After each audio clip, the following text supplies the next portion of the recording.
Assalamu alaikum rahmatullahi wa barakatuh. I am once again back at it with my favorite book, Al-Mahadithat, The Women Scholars in Islam by Muhammad Akram Nadwi. So Noor, my husband and I are just spending a little bit of time in the garage, drinking our coffee together and chatting, getting ready to start our day. He's about to start work. I'm about to go get the baby up. And we actually were discussing one of my all-time favorite stories. And I heard about the story like 3 or 4 years ago, and I shared it with him then, but I didn't have all the details. And yeah, of course, it's in this book. It's detailed and it's beautiful. And I was sharing it with him, and he was just he thought it was really beautiful, and he was like, I wonder how many people know about this, so we're gonna share it. I'm gonna share it now. So here we are detailing the story of the Khaybar campaign, and the women wanted to accompany the Prophet ﷺ to the battlefield to support them and tend to the wounded, etc. Of course, this was permitted, the Prophet said, with the blessing of God. And this is Umayyah bint Qays and her story.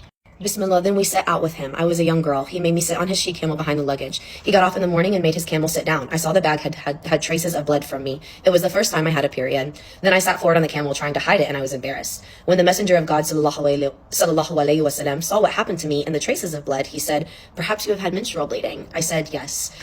He taught her how to take care of it. He was loving and kind. There was no shame. There was no awkwardness. He was just genuinely kind and loving about it. So after that, when God conquered Khaybar for us, the Prophet ﷺ took out of the booty the necklace that you now see on my neck. He gave it to me and put it on my neck with his hand. By God, it will never be parted from me.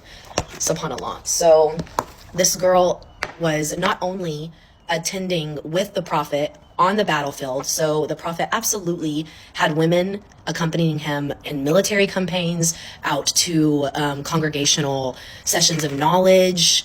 Everywhere they taught, etc. Women are core, central to Islam, but he loved them and he cared for them and he was compassionate to them whenever they got period blood on his stuff and his camel. And there was no shame for menstrual bleeding. There was no shoving women away. It was a part of life, and it is something that God blessed us with, and the Prophet ﷺ never looked down on that, ever. So I guess my question is, if you're a man and you don't really know about menstruating or the way a woman's body works, why? If you're a man and you make a woman feel like she has to pretend to fast and pray in front of you, why? If you're a man and you see period blood as shameful or impure, why? Our Prophet didn't. Are you better? Do you know more? SubhanAllah. Assalamu alaikum.